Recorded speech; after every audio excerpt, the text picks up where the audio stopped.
dasar dalam penyusunan rancangan penelitian dan juga penjabaran dari metode ilmiah ya. Nah, di sini aspek dalam pemilihan metodologi penelitian itu kita lihat dari aspek utamanya nih ya. Tujuan penelitian sama sifat masalah yang akan diselesaikan itu seperti apa. Ini semua tergantung dari jenis penelitian masing-masing yang akan kalian lakukan ya.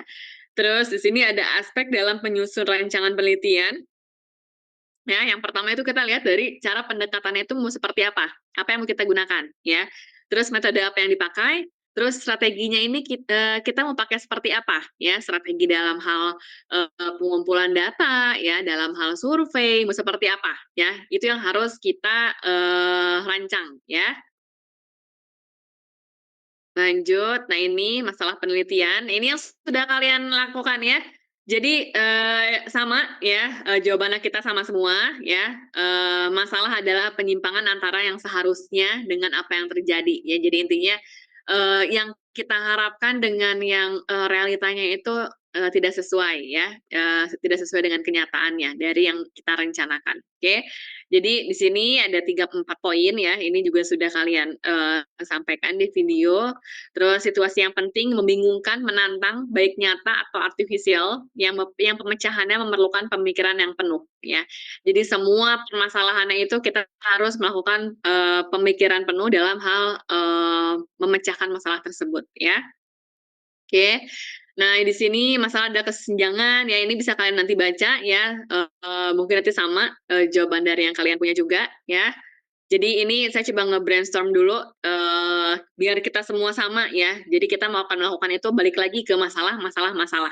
Baru kita bisa, menemukan kita mau seperti apa ke depannya ya. Oke, nah di sini, mengapa dibutuhkan permasalahan penelitian ya. Nah, ini yang pertama ya, ini yang perlu kalian harus benar-benar, pahami ya. Latar belakang permasalahan merupakan penjelasan fenomena ya. Jadi harus ada fenomena yang diamati dan menarik perhatian peneliti. Jadi bukan merupakan alasan pemilihan judul ya, bukan. Jadi yang perlu kita, lihat itu adalah permasalahan atau fenomena yang terjadi ya, entah nasional, entah dia secara global, itu yang harus kita menjadi dasar dalam melakukan permasalahan ya, penelitian kita, ya. Jadi bukan kita yang pertama kali itu kita bukan nyusun dulu, "Oh ini judulnya kita mau judul apa ya?" Enggak, judul itu terakhir. Terakhir itu artinya dalam artian pada saat bab satu kita sudah selesai, ya sudah merancang si permasalahannya, terus tahapannya mau seperti apa, baru kita bikin judul, ya. Mungkin kalian kemarin kayaknya heboh banget kali ya, cari judulnya mau seperti apa, karena kita harus, masukin judul buat daftar, TA misalnya. Itu judul itu hanya sementara dan itu bisa berubah, ya, sesuai dengan apa yang mau kalian teliti. Jadi judul itu sebenarnya terakhir, ya, bukan kita bikin judul dulu, baru kita merancang ke selanjutnya bab satu, bab 2, 3, 4, 5, enggak. Bab satu itu judul itu terakhir. Nanti setelah bab satu selesai, baru kita bikin judul, ya. Oke, lanjut. Nah, latar belakang itu harus didukung dengan adanya data penunjang, wajib ya. Maka tadi saya bilang kalau kalian bikin latar belakang di bab satu cuman kopas kopas kopas, apalagi pakai, ChatGPT, pakai AI itu udah salah ya, salah total. Besok pada saat sekarang itu kan kita udah lihat ada, apa namanya, tes ya, ada yang plagiat itu ya, apa namanya, biar kelihatan nih, tugas akhir kalian ini nyontek atau enggak, plagiat atau enggak, itu kan kelihatan ya. Kan ada tesnya, ada alatnya, ngebaca satu penelitian kalian itu dibaca, itu apa namanya, kedetek lah, kedetek, plagiat atau enggaknya, ya. Jadi pada saat bikin, latar belakang, jangan kopas ataupun pakai AI ya. Karena pakai AI itu kan nggak kelihatan, referensinya itu dari mana, sumbernya tuh nggak kelihatan ya. Jadi kalian memang harus baca dari segala penelitian yang ada yang terdahulu ya, baik itu dia mau jurnal ya, ataupun dari, kalian dari internet pun juga boleh, yang penting kan itu ada datanya ya. Terus udah gitu dari ini statistik nih ya, biro BPS. BPS buat apaan lu BPS gitu. Kalau misalnya kalian mau lihat kondisi kecelakaan kerja dari tahun 2020 misalnya, sampai dengan tahun 2023 lah kemarin ya.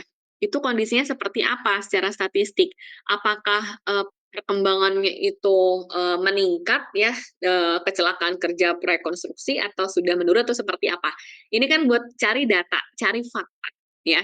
Atau misalnya ternyata investasi gitu kan, misalnya nih ya, kita banyak proyek, apa namanya, pelaksanaannya banyak banget nih, misalnya infrastruktur, mau bikin bendungan, mau bikin, EBT ya, EBT itu apa, energi terbarukan ya, misalnya seperti itu. Tapi kita mau ngelihat dulu gitu kan, dengan adanya eee, kondisi meningkatnya si proyek tersebut gitu kan. Tapi dengan banyaknya permasalahan nanti seperti apa gitu, ya kan.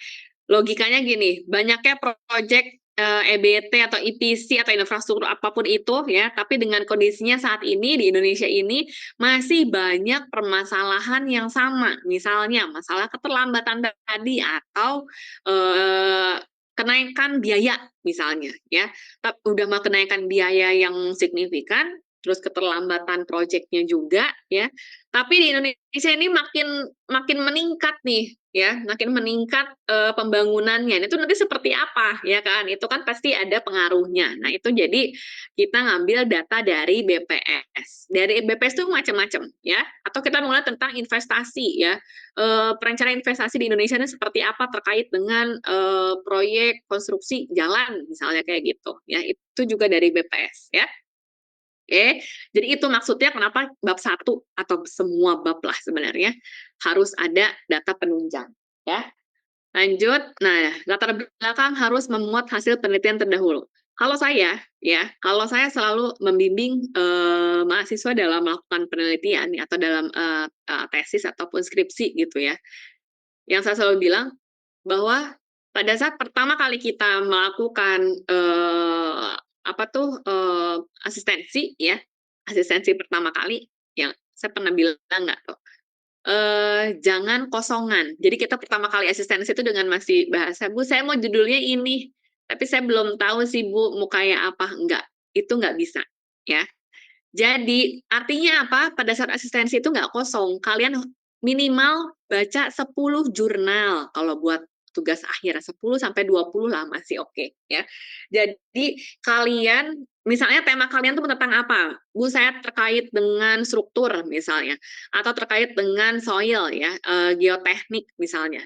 Itu kalian baca dulu tuh ya, penelitian terdahulunya, mau dari jurnal, mau dari skripsi yang orang lain, atau dari mana, terserah, mau dari Indonesia kah, mau dari Amerika, dari Eropa, Jepang, bebas, ya. Yang penting ada penelitian terdahulunya. Kita nanti bandingkan, penelitian terdahulu itu yang mereka punya, masalahnya seperti apa. Nah, bandingkan sama yang kita punya, itu akan menjadi pembedanya. Variabelnya itu akan berbeda, kondisinya akan berbeda. Atau misalnya, treatment-nya sama, misalnya saya mau ngelihat kondisi proyeknya di Sumatera misalnya, ya pakai soil treatment atau misalnya metodenya itu dia mau macam-macam lah ya, misalnya, ada kondisi terkait dengan perkuatan ya, terus udah gitu misalnya atau mau pakai satu yang bore pile dengan metodenya seperti apa, terus yang satu bore pile, yang satu lagi misalnya, apalagi tuh, piling misalnya dengan kondisinya tanahnya seperti apa misalnya. Kita mau membuktikan mau meneliti kayak gitu ya. Terus udah gitu, dengan metode itu dampak ke waktunya bagaimana misalnya. Nah, itu mungkin punya orang lain. Nah, terus kita juga mau seperti itu, tapi dengan kondisi kasusnya yang berbeda misalnya. Mungkin itu di daerah mana dengan proyeknya dia kondisi, tanah tadi ya geoteknik, tapi di proyek terkait dengan proyek bendungan misalnya. Nah, yang misalnya yang kalian mau teliti itu proyeknya itu sama halnya terkait dengan soil treatment tadi, tapi masuk proyeknya jenisnya proyek pembangkit. Nah, itu kan hal yang berbeda, ya kan? Dari kondisi proyeknya itu berbeda, ya. Belum tentu itu sama, ya. Jadi itu bisa. Jadi kita bisa apa namanya referensi dari penelitian terdahulu itu maksudnya seperti itu. Ya, kita ngelihat yang punya orang kayak apa, ya, yang punya orang lain tuh kayak apa, terus masalah yang mereka punya seperti apa, terus pemecahan mereka seperti apa, bandingkan dengan yang kita punya, apa yang membedakan. Nah, itulah menjadi latar belakang kalian, ya. Lanjut, terus apabila perusahaan misalnya data dari perusahaan ya, sebagai sumber utama, belum menyajikan laporan keuangan, misalnya rasio keuangan ya, terus maka dalam latar belakang disajikan minimal 3 periode atau tahun. Jadi maksudnya boleh ngambil dari data perusahaan, tapi yang update juga ya, yang update yang memang relevan datanya, ya dari yang penelitian yang kita mau ya. Oke, lanjut. Terus perumusan masalah, ya. Jadi kalau tadi kita ngomongin latar belakang, kalau kalian ngeh, ya, saya balik lagi sedikit. Fenomena data penunjang hasil penelitian terdahulu, terus masuk ke perusahaan. Ini kalau kita lihat, ini seperti segitiga terbalik, iya nggak? Ya, kayak segitiga terbalik, maksudnya adalah pada saat kalian membuat latar belakang permasalahan, ya, di paragraf pertama, 2 gitu kan, jangan jangan pendek juga kalau latar belakang ya, udah mah 1 halaman setengahnya doang, aduh itu mah belum jadi masalah kalau kayak gitu ya, tidak menjelaskan. Tapi maksudnya nggak nyampe 10, 20 lembar juga, ya minimal ya bisa menjelaskan masalahnya gitu ya. Jadi, di latar belakang tadi, yang pertama fenomena artinya dia global. Misalnya yang pertama kali ngomongin dulu project, di Indonesia kondisinya seperti apa dulu, gitu yang tadi saya bilang, ya. Terus udah gitu, makin mengerucut, artinya makin spesifik ke masalah yang mau kalian teliti, gitu. Jadi, nggak tiba-tiba masuk di latar belakang paragraf pertama, bahwa proyek XYZ ini, misalnya proyek gedung bertingkat yang kalian teliti ya, case-nya kalian punya misalnya, ini mengalami permasalahan gini gini gini, itu mah udah kayak laporan proyek namanya ya, nggak bisa. Jadi yang pertama kali, kalian bikin dulu general ya, secara umum data, kondisi yang umum lah di Indonesia misalnya, ataupun masuk ke global ya, misalnya tentang terkait dengan ekonomi global atau apapun itu. Terus masuk mengerucut, makin mengerucut, sesuai dengan data penunjang ya, masuk ke masalah yang kalian tuju, misalnya terkait dengan, keterlambatan proyek lah yang umum ya, yang biasa. Masuk ke keterlambatan proyek, misalnya masuk ke proyek yang, kasus misalnya ya, sebenarnya nggak harus kasus ya, bisa kalian kalau dulu waktu saya TA dulu ya, saya bikinnya, saya nggak pernah pakai kasus sih. Jadi misalnya saya mau pakai kasus, gedung XYZ gitu, enggak. Itu menurut saya kayaknya nggak asik gitu.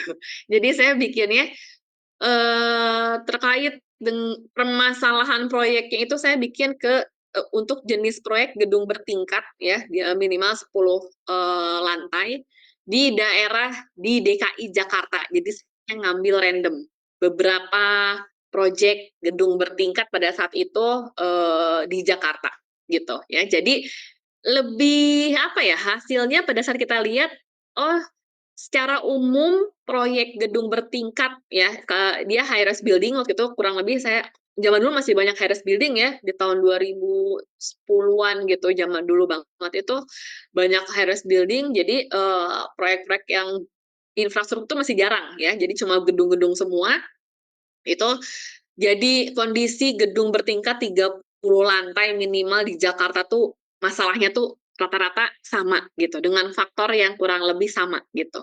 Itu lebih seru kalau mau kita teliti ya, daripada satu proyek ini aja udah gitu. Kayaknya kurang greget kalau saya ya gitu, kalau saya ya. Jadi, kalaupun memang kasus, project ya, case tadi misalnya proyek A, B, C gitu kan, proyek yang kalian mau biasanya saya ngambil salah satu contoh project yang memang projeknya dia besar. Misalnya bendungan, waduk, infrastruktur jalan yang 50 kilo atau yang 100 kilo gitu kan.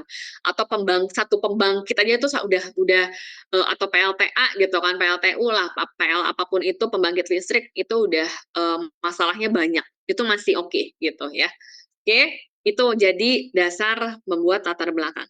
Nah, logikanya ya, dengerin ya, dengerin.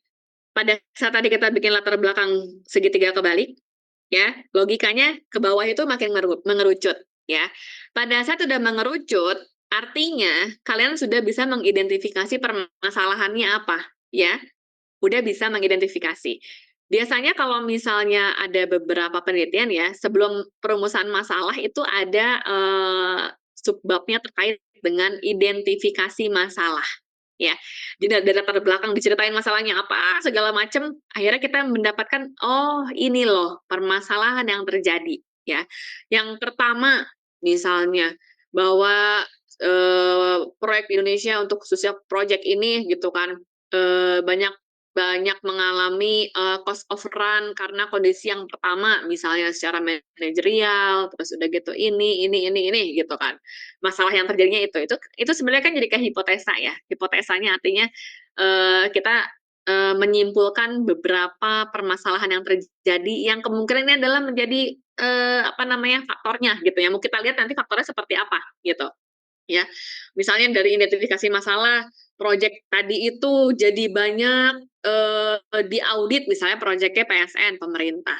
Diaudit sama BPK atau BPKP gitu kan. Artinya proyek di Indonesia ini sering mengalami, koreksi nilai kontraknya gitu.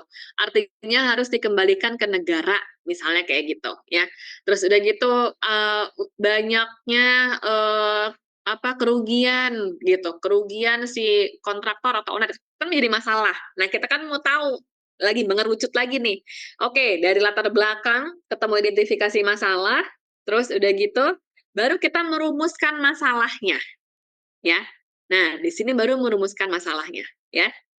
Nah, perumusan masalah adalah usaha untuk menyatakan secara tersurat pertanyaan-pertanyaan penelitian apa aja yang perlu dijawab.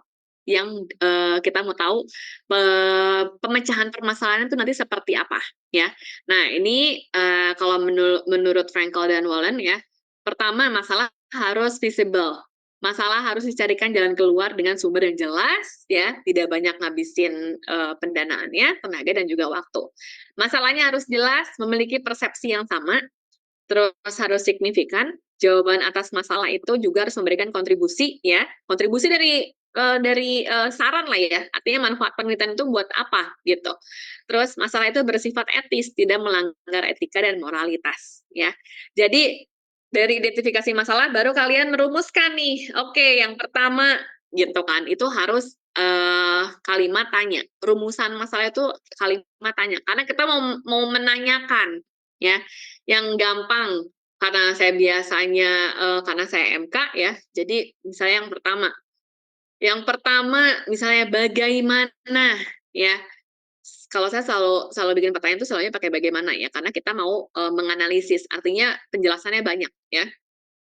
Bagaimana faktor ya, faktor, atau bagaimana faktor klaim misalnya, klaim yang mempengaruhi kinerja, biaya, dan waktu pelaksanaan. Artinya kita mau tahu faktor apa yang terjadi gitu, faktor apa aja yang berpengaruh ya.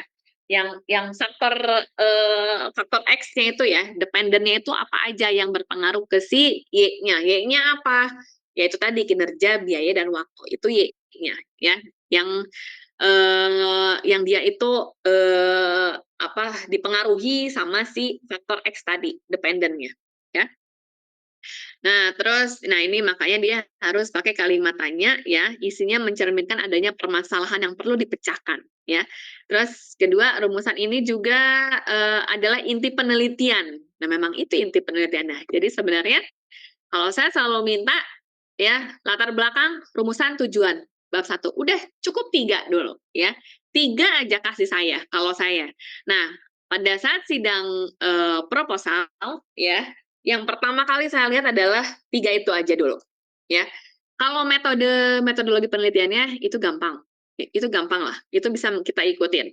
Yang pertama saya tanya adalah latar belakang, rumusan masalahnya, sama tujuannya. Itu yang perlu yang akan saya, matengin ya, yang saya mateng itu adalah itu dulu. Pada saat kalian tidak bisa menjelaskan latar belakangnya, kesananya itu nggak akan bisa. Kalau saya tanya, "Apa masalahnya yang kalian punya?" "Masalahnya ini Bu," "Iya apa?" Gitu kan, misalnya. Itu banyak yang terjadi soalnya ya, mungkin, pengalaman yang dulu-dulu, yang sebelumnya, untuk mengidentifikasi permasalahan mereka pun juga mereka nggak tahu, ya. Kalau sampai itu nggak tahu, coba diulangi lagi. Artinya kalau diulangi lagi itu bukan artinya ini ya, bukan artinya, "Oke saya gagal." Enggak, ya udah tinggal dibenerin, tinggal sesuaikan lagi, kalian baca lagi, maju lagi, ya udah oke, ya. Oke lanjut. Nah, bentuk masalah dalam penelitian. Permasalahan deskriptif, ada juga permasalahan komparatif, ya.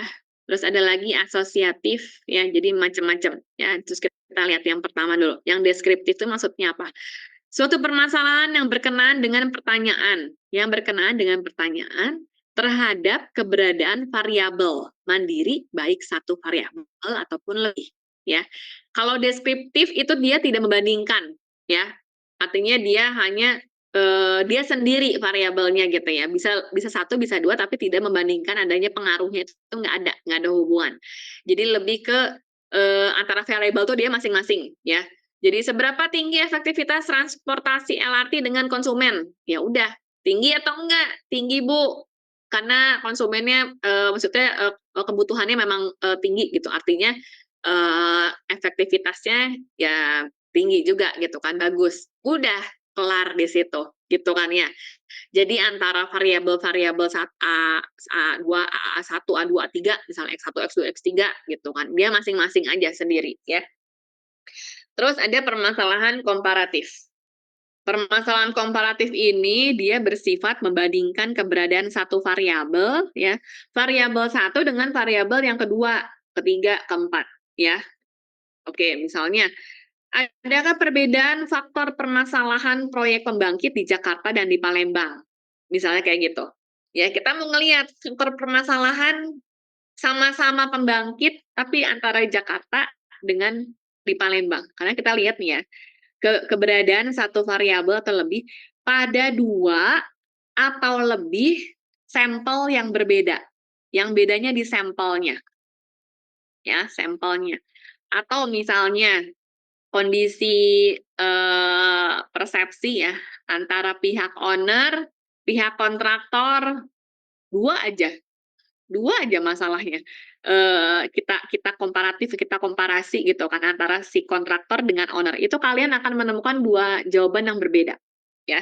"Kok bisa, Bu?" Gitu. Nah, itu nanti kalian coba ya, kalau misalnya, kalian ada yang membandingkan antara, pihak owner dengan juga pihak kontraktor. Makanya ya, kalau dari saya udah bilang ada pihak owner, ada pihak kontraktor, artinya apa? Ada permasalahan proyek di Indonesia, ya. Artinya di situ ada persepsi yang berbeda.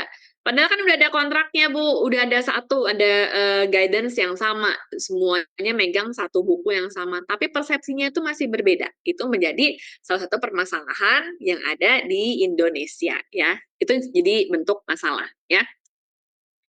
Makanya kita teliti. Kenapa saya bilang ini? Karena saya sudah membuktikan waktu itu, saya lupa, tesis, saya bikin, penasaran sebenarnya, karena saya pikir beberapa proyeknya proyek yang berbeda ya, di dalam satu Jakarta, bahkan beda Jakarta, mau masuk Sumatera, Jawa, Kalimantan, sampai ke timur sekalipun, nggak usah sampai ke timur lah, masuk aja ke, sampai ke apa tuh namanya, mau, Malaysia ya, mana pun lah itu, ya. Pada saat kontraktor Indonesia masuk ke sana, itu persepsinya ternyata udah beda, gitu. Itu menjadi satu masalah. Terus yang paling signifikan itu dalam satu Jakarta, pihak owner atau pihak kontraktor tuh udah beda, ya. Makanya proyeknya nggak kelar-kelar masalahnya dengan masalah yang sama, ya. Mungkin kalau kalian sekarang masih agak bingung, besok kalian kerja itu kalian akan menemukan permasalahan yang sama, itu aja sebenarnya. Masalahnya cuma itu aja, satu, dua, tiga lah, nggak banyak-banyak. Tapi nggak kelar-kelar dan memang, merugikan banyak pihak, ya. Oke, lanjut. Nah, ini sekarang permasalahan asosiatif. Permasalahan asosiatif itu suatu pertanyaan penelitian yang bersifat hubungan antara dua variabel atau lebih. Oke.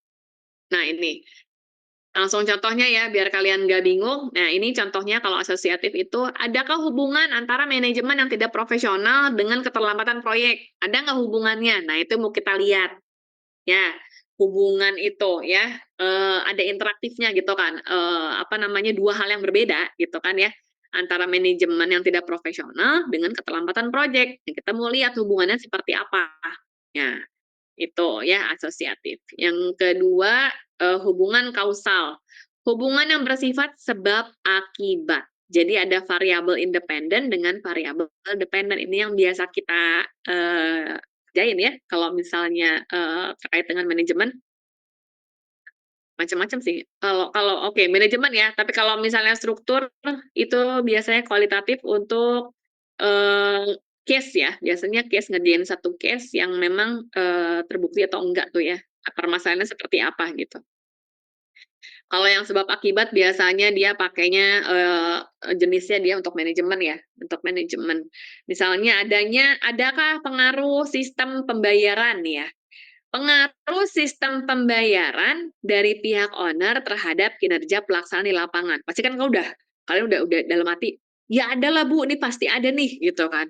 "Ada banget nih proyek saya udah kayak gini nih," gitu kan. Tapi itu baru subjektif kalian. Misalnya kalian di proyek, "Ada Bu, ini banget Bu, ngaruh banget," gitu kan. Kita nggak dibayar ataupun ternyata pembayarannya itu dia bukan monthly payment ya, tapi dia, nanti di akhir tuh ya, pre-finance namanya. Pre-finance artinya kontraktor yang ngerjain dulu ya 100% pada saat pelaksanaan, setelah proyeknya selesai 100% dan udah BSS 1 atau PHO ya, Provisional Handover, artinya udah serah terima, baru nanti owner bayar 100% ya, 100% dengan kondisi bla bla bla bla bla bla bla blanya apa, bunga lah ya, apa namanya, interest during construction ya, IDC-nya, terus mungkin ada IDP-nya juga misalnya. Udah mas 100% di akhir ya, ditalangin sama kontraktor dulu, terus udah gitu pada saat mau bayar juga, terlambat juga. Artinya di situ ada penalti terhadap IDP ya, terhadap pembayaran, ada IDC, ada IDP, wah banyak lah ya. Ternyata pada saat ada sistemnya seperti itu juga ada pengaruh ke pelaksanaan di lapangan. Ya, misalnya atau ternyata udah mah monthly, harusnya monthly dibayar, ya, tapi ternyata di lapangannya itu mandinya harusnya 30 hari, ternyata udah 60 hari, 70 hari nggak bayar-bayar. Udah ngefek ya, kalau udah kayak gitu udah ngefek ke pelaksanaan di lapangan. Orangnya udah pada kabur misalnya, labor-nya di lapangan udah pada kabur karena nggak dibayar, misalnya sama si Menkonnya, karena Menkonnya juga back to back ke owner belum dibayar, misalnya gitu, ya. Oke, ini saya coba ini ya, ngubungin sama, kondisi di lapangannya ya, biar kalian bisa, kebayang. Oke lanjut, di sini ada hubungan interaktif ya, reciprocal, timbal balik ya maksudnya, terus artinya yang saling mempengaruhi. Pertama nih misalnya, sebentar, adakah hubungan antara BBM turun dengan keputusan membeli material cepat? Udah jelas ya, kalau di proyek, kalau BBM naik, wah itu ngefek ke material, ke mana-mana, ya. Jadi kalian kalau mikirnya cuma BBM, "Oh BBM naik nih, kita bensinnya naik." Nggak cuma di situ, di proyek pun juga itu ngaruh banget. Ngaruhnya jauh banget lah, ya. Itu bisa, bisa ada harganya, bisa signifikan lah kalau misalnya, BBM-nya naik, ya. Ya, kalau BBM-nya turun, artinya ada, ya keputusan membeli materialnya lebih cepat, artinya pembayaran pun juga lebih cepat ya. Itu jadi ada hubungannya, ada timbal baliknya.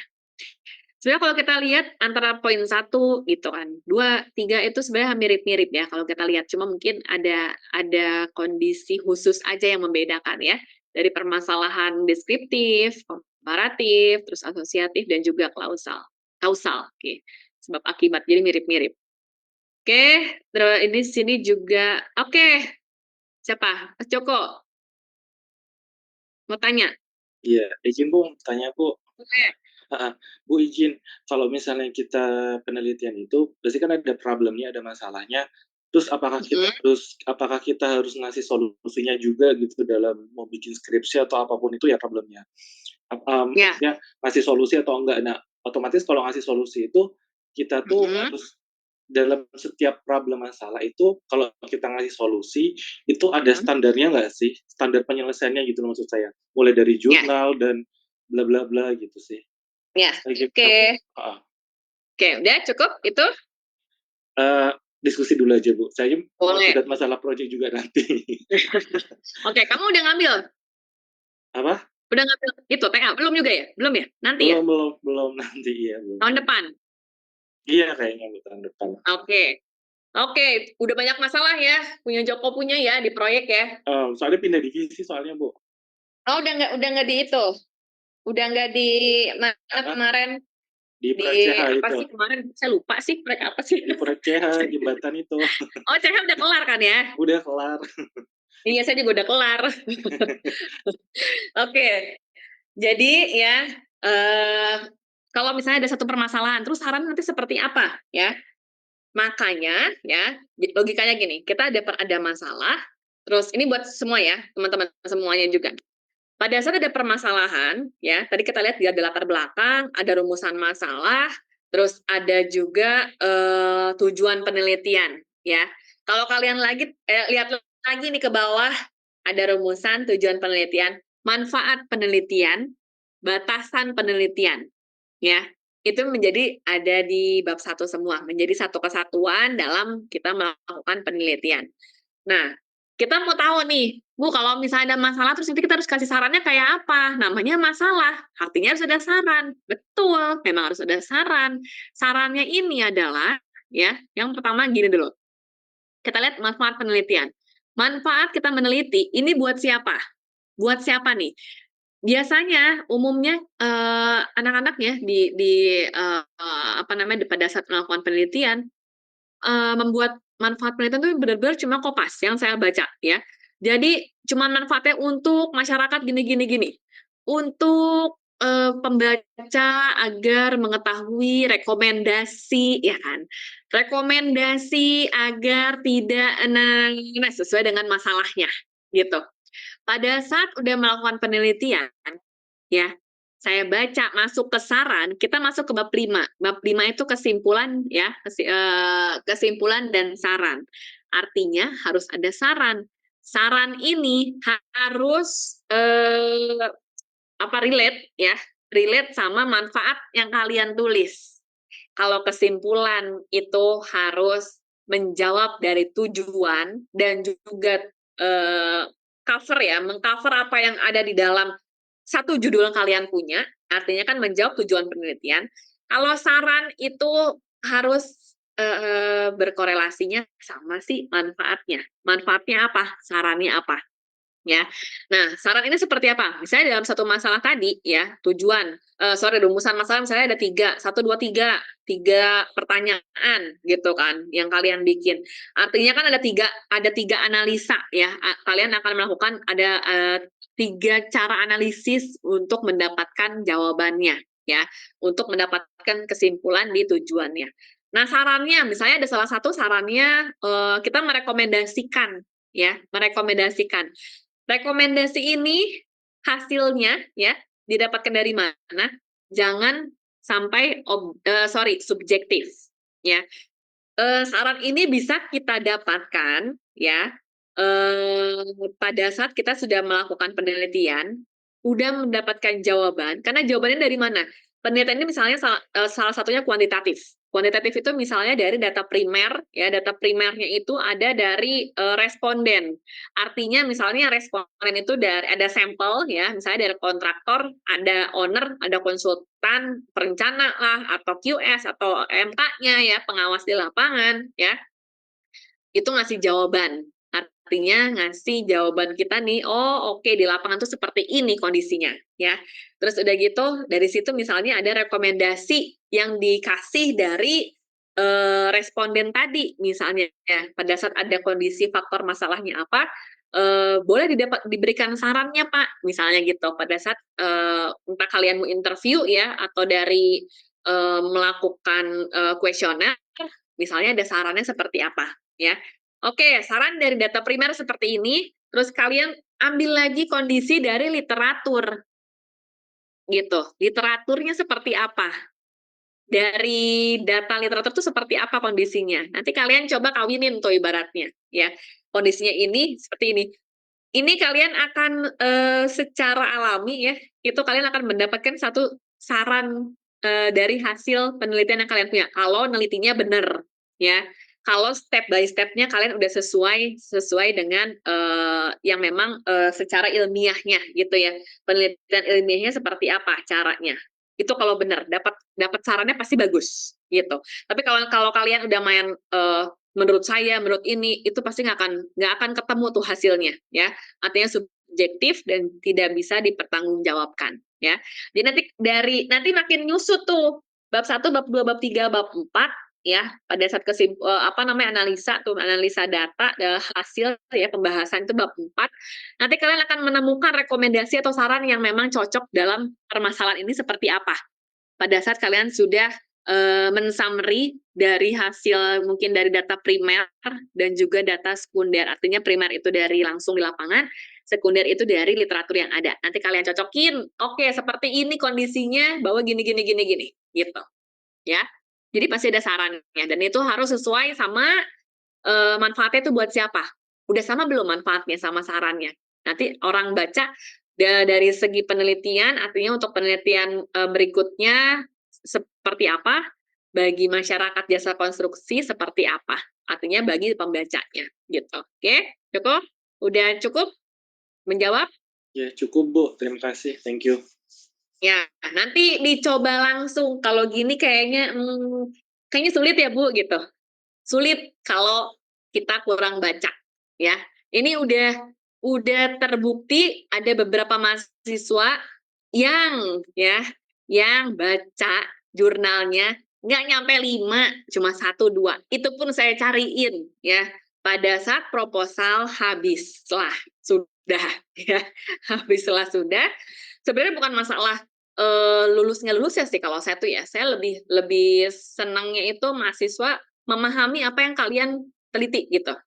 Jadi paham masalahnya lah. Sebenarnya masalahnya itu seperti apa, terus kita harus ngapain, cukup di situ. Poinnya adalah itu. Kalian paham di situ, kesananya udah gampang. Ya. Kalau ada yang bikin, tapi masalahnya aja dia nggak tahu. Terus tahapannya dia nggak tahu karena dia ngelihat dari orang lain. Itu yang baru kemarin saya dapat ya. Nilainya ya udah, nilainya saya kasih ya apa adanya gitu. Lulus tapi dengan apa adanya karena memang kondisinya udah bener-bener mepet banget. Terus udah gitu udah nggak bisa diperpanjang, jadi lulusnya dengan apa adanya. Itu sayang banget ya. Kayaknya nggak puas ya, udah belajar capek-capek, kita di teknik sipil susah ya, kuliah susah, pas keluar ya sayang banget karena nggak fokus ngerjainnya ya. Oke, ini kita masih udah mau habis ternyata. Oke, ada lagi yang mau tanya? Nggak ada? Lanjut dikit ya. Lanjut dikit, masuk ke penelitian historis. Di sini ada beberapa jenis penelitian ya, ada historis, deskriptif, perkembangan, kasus, korelasional, eksperimental, dan juga tindakan. Itu seperti apa? Ini bisa kalian nanti baca ya, kira-kira berarti saya masuknya nanti apa. Saya lebih senang nanti besok pada saat kalian udah paham ya, cara menelitinya, terus ini masuknya jenis apa gitu ya. Pada saat kalian besok presentasi proposal baguslah insya Allah ya. Jadi udah benar-benar paham ya. Bisa kalian baca besok nanti. Nah ini penelitian historis. Tujuannya membuat rekonstruksi masa lampau secara sistematis dan juga objektif ya. Objektif dengan cara mengumpulkan evaluasi, verifikasi serta sintesakan bukti-bukti untuk menegakkan fakta dan memperoleh kesimpulan yang kuat. Ciri-cirinya, data yang diolah biasanya data yang diobservasi orang lain, artinya data sekunder, sehingga keaslian, ketepatan, dan sumber data perlu diperhatikan. Terus adanya data primer, ya, yaitu prioritas, terus memeriksa bobot data dilakukan dengan kritik internal dan eksternal. Nah, ini kritik internal itu artinya menguji motif, kejujuran, keterbatasan peneliti dalam pengumpulan data. Terus kalau kritik eksternal, relevannya, ya keaslian dan keakuratan si datanya.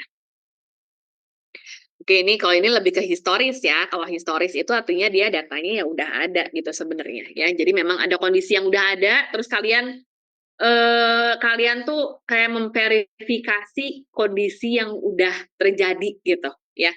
dengan ya itu bukti-bukti. Nah, ini contohnya kayak misalnya kemarin itu ada nih, siapa ya, aduh saya lupa namanya, pokoknya terkait sama tsunami, ya, terkait dengan tsunami tsunami yang, ada gitu kan, misalnya, ada di mana ya, itu yang Anyer ya? Anyer lah ya, itu apa sih itu, Banten ya berarti? Di situ Cilegon ya, Banten, itu jadi, coba mengevaluasi kembali ya, mengevaluasi kembali kondisi tsunami itu seperti apa, cuma tambahannya adalah, dilihat dari kondisi kerugian bangunannya seperti apa, itu salah satu contohnya, ya. Jadi kita merekonstruksi lagi nih masa ini tsunami yang tahun berapa, kan dihitung lagi ya kan, perhitungannya seperti apa, kita verifikasi datanya dengan kondisi bukti-bukti yang ada dari data yang udah ada ya, berarti dari data yang ada diolah kembali, terus udah gitu nanti diberikan kesimpulan lagi tapi lebih kuat. Jadi, kalau dibilang, "Kan ini udah ada Bu," ya nggak masalah gitu kan, tapi nggak cuma plek-plekan hasilnya sama, tapi, kalian coba yang di, masa lampaunya itu nggak ada, kalian korek lagi gitu. Jadi benar-benar harus, dapat hasilnya yang lebih kuat. Itu artinya dia penelitian historis ya, contohnya itu. Terus penelitian deskriptif ya, ini biasanya kita pakai buat penelitian survei, ini biasanya kita pakai ya kalau misalnya buat pakai survei-survei ya, pakai deskriptif. Nah, ini membuat gambaran secara sistematis, faktual, akurat mengenai fakta-fakta ya, atau sifat pada suatu objek penelitian tertentu. Biasanya nggak ada hipotesis ya, karena kita mau langsung ngelihat survei di lapangan ya, terus memerlukan data yang benar-benar representatif, jadi artinya memang responden yang kalian cari pun atau, kondisi yang mau kalian survei itu memang itu menjadi, bisa ya, bisa terjawab lah, bisa bisa jawabannya itu bisa merepresentatif apa yang mau mau kita, cari gitu hasilnya ya. Nah, ini langkah penelitian deskriptif. Yang pertama nih ya, definisikan tujuan, udah pasti ya, secara jelas dan spesifik. Rancang metode pendekatannya. Apa yang dirancang? Pendekatannya seperti apa? Terus datanya mau seperti apa nanti yang dikumpulkan ya. Terus bagaimana caranya? Alatnya apa yang digunakan nanti pada saat pengumpulan data? Siapa sumber datanya dari mana? Kalian mau dapat proyek dari mana misalnya? Terus siapa yang bertugas mengumpulkan data? Nanti gimana cara ngumpulin datanya? Gimana gitu ya. Terus kumpulkan data, terus baru tuliskan laporan. Nah, ini contohnya, studi mengenai kebutuhan tenaga kerja di proyek pembangunan bendungan tahun 2023, misalnya. Ya, misalnya. Artinya kan kalian harus cari kebutuhan tenaga kerja.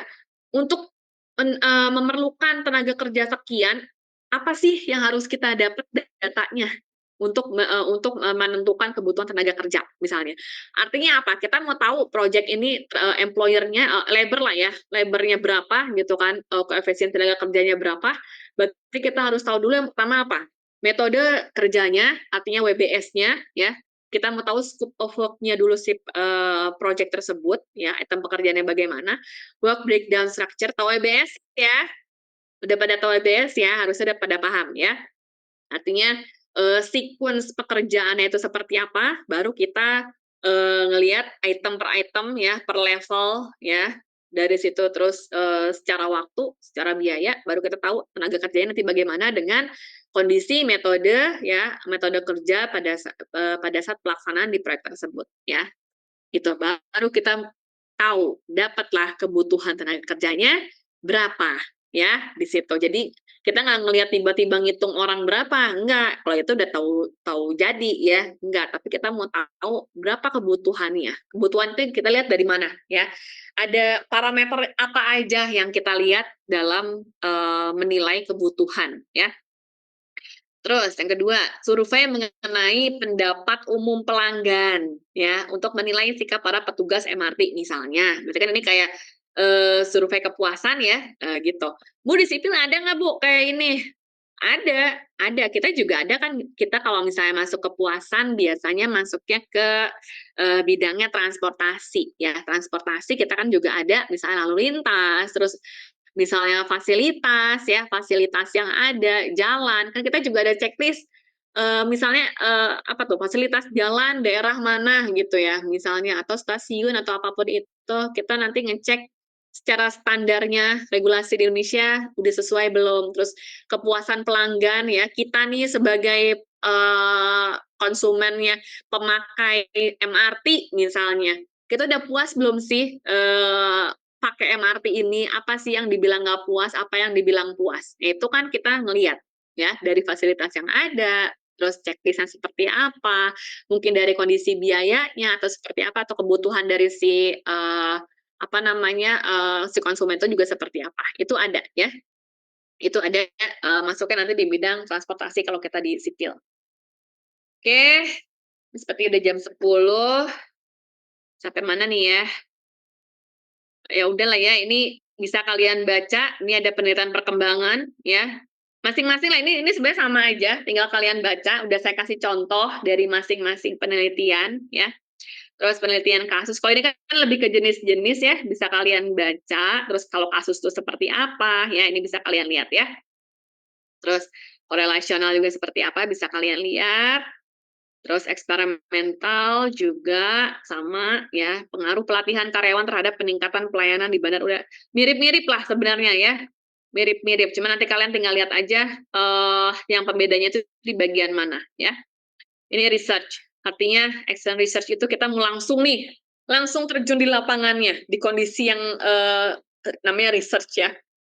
Kalau research itu kita secara, tenaga, biaya, waktu itu kayaknya kita benar-benar harus, apa ya, ya itu harus kita yang harus fleksibel ya, harus udah siap dengan kondisi yang ada. Nah, itu karena pasti dinamis ya.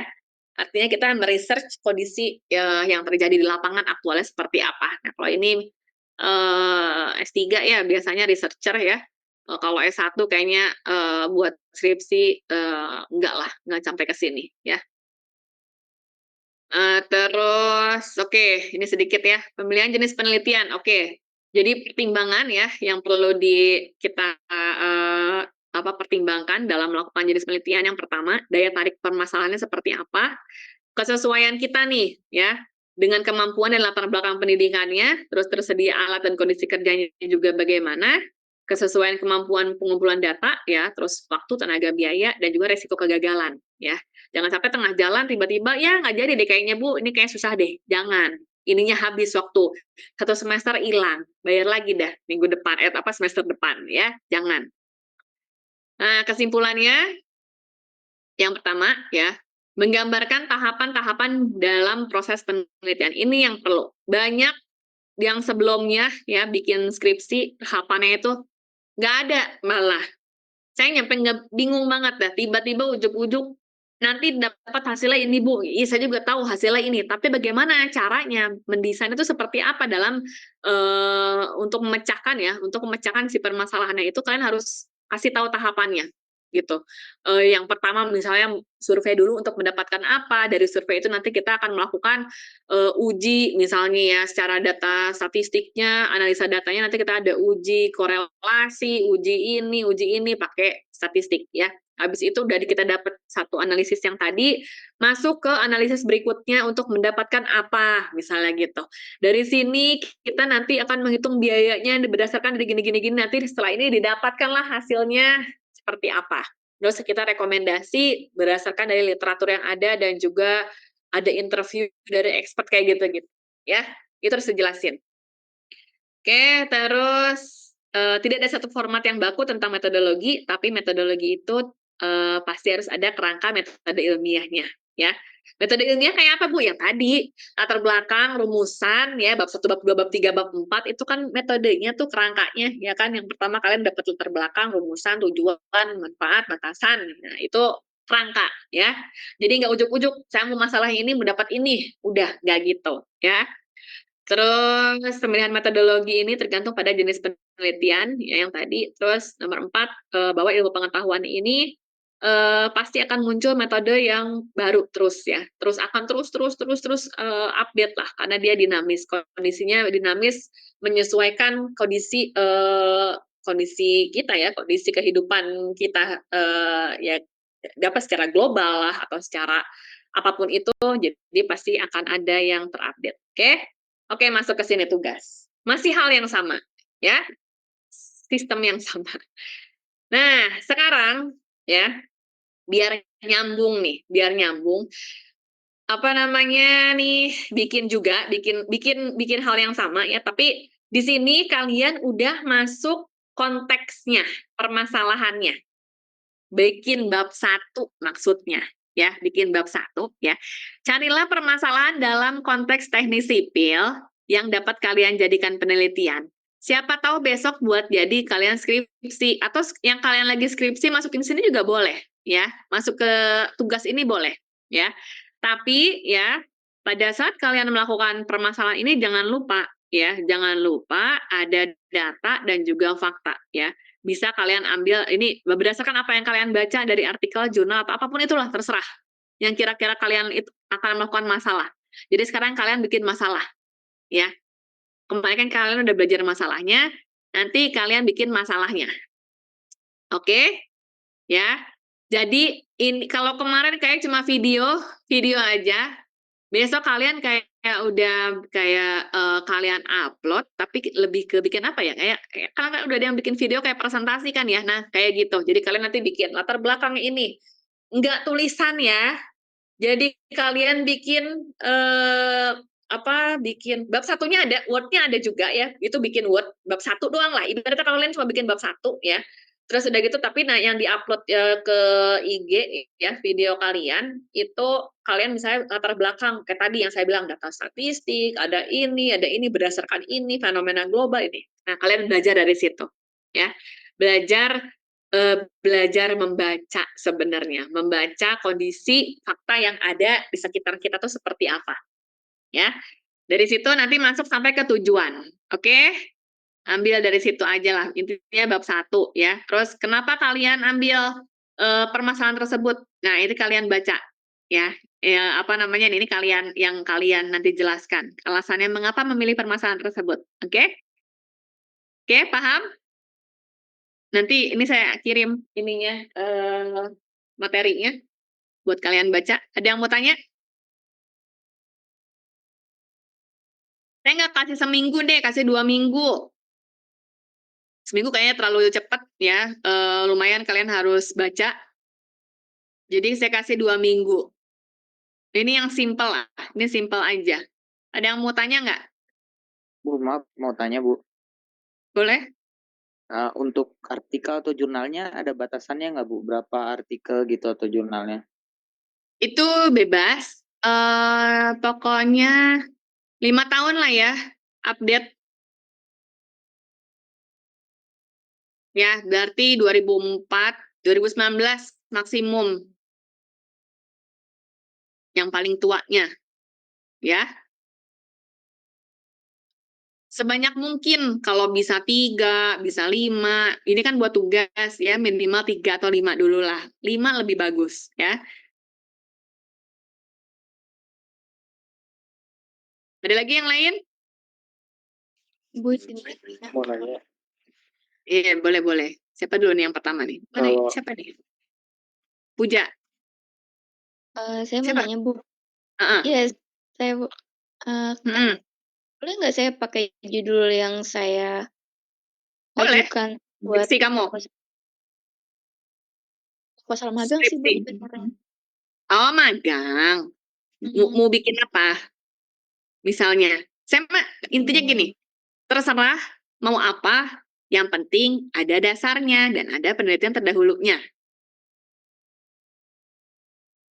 Ya, jadi yang tadi saya bilang, bebas mau tentang apa, ya, mau yang pernah kalian lihat, ya, misalnya gini, Bu, di proyek ini tuh ada masalah tentang ini nih, proyek magang saya, gitu, ya, proyek KPS itu ada masalahnya ini, itu baru kata kamu. Nah, kamu cari kebenarannya sih, Mas, itu benar masalah atau enggak. Nah, dicarilah ya dari artikel sama jurnal, gitu. Oh iya, berarti memang benar, banyak masalahnya. Memang proyek yang kayak gini tuh masalahnya seperti ini. Nah, itu kamu jelasin di situ nanti, ya. Jadi terserah mau tentang apapun selama memang ada penelitian terdahulunya dan juga ada data dan juga fakta gitu, ya. Data faktanya biasakan dari si artikel jurnal ini yang harus ada ya. Berdasarkan apa yang kalian baca dari artikel jurnal. Jadi kalian nanti apa itu, kondisi lapangan sama kondisi yang, penelitian terdahulu itu, inilah, bahasanya apa sih, relate lah ya, gitu. Memang memang terbukti dia masalah. Ada lagi?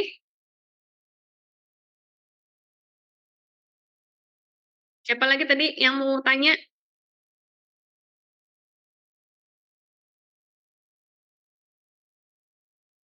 Mana tadi kayaknya tadi banyak. Halo? Halo, ada lagi yang mau tanya?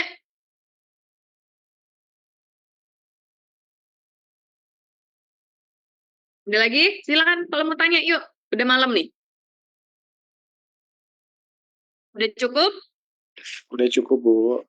Udah cukup ya. Paham ya?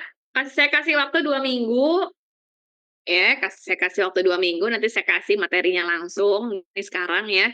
Ini udah satu grup ya kalian ya, jadi nggak ada 2 grup lagi? Udah belum? Udah Bu, sudah. Udah ya? Oke. Berarti yang di grup yang mana yang dipakai ya? Yang saya lupa namanya. Metodologi ya? Ini saya coba deh. Yang satu lagi diituin aja. Kalau misalnya nggak dipakai, bubarin aja. Biar nggak double-double, saya banyak banget grup soalnya. Ya, jadi jangan lupa, berarti 2 minggu dari hari ini, 2 minggu lagi ya, 2 minggu sebelum hari Selasanya ya, sebelum hari ini, jadi biar bisa saya lihat. Dan yang belum ngumpulin, tugas yang, harusnya hari ini, ya artinya yang minggu lalu, itu kumpulin, tapi, nilai udah saya sesuaikan, ya. Karena, ya kita respect sama teman-teman yang udah kerjain dari awal, dari kemarin ya, dalam waktu seminggu kemarin, ya artinya, nilainya harus disesuaikan, ya. Oke? Kalau gitu sudah cukup ya kuliahnya malam ini, besok kita masih kuliah Maaf, lagi ya. Ya gimana? izin Bu, berarti buatnya 2 tugas ya Bu, video sama jurnal itu ya Bu ya? Word-nya. Iya, Oh ya Word-nya Word aja, ya? jurnal, Oke. heeh, Word-nya kan bab 1, kayak bab 1, Oh ya. kayak bikin proposal. Nah, bikin Ya. proposal ya judulnya Video ya, sama depan. Word ya Bu? Ya, Ya Bu. proposalnya ya. Iya Bu, Oke. terima kasih Bu. Oke. Kalau gitu cukup ya, ada lagi nggak yang mau tanya lagi? Takutnya nanti bingung, masih bingung. Cukup? Oke, cukup. Kalau gitu kita akhiri ya kuliahnya, ketemu lagi minggu depan. Jangan lupa ya, tugasnya ada yang dikumpulin yang belum. Dan yang saya balik lagi, ini saya banyak banget yang belum saya lihat karena cuma ada beberapa doang. Pada saat yang saya cek, tapi ternyata profilnya ditutup tadi, beberapa yang ditutup saya nggak bisa lihat gitu ya. Jadi minta tolong dibuka dulu. Itu Itu Bu, saya kalau enggak ah, bisa dilihat di grup itu ada list nama yang sudah masuk ya. upload, itu ada link Instagramnya juga, jadi Ibu bisa lihat. Nanti aku Nah, coba ya. Nah, ada yang link, tapi kalau misalnya dia private kan tetap nggak bisa. Aku udah coba lihat satu-satu sih. Kalau ya aku bisa. Udah masuk semua ya? Oh ya udah, oke kalau gitu. Oke Iya. oke, coba nanti saya cek lagi. Ya, oke.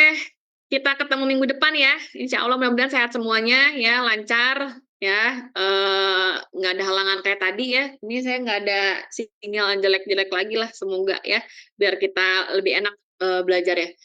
Saya tutup ya, akhiri. Terima kasih semuanya. Wassalamualaikum warahmatullahi wabarakatuh. Ibu maaf, absensi Hmm, saya. Udah tadi saya lihat kayak Fadila ya? Oh iya, Fadila kan? maaf. Iya tadi sinyalnya susah.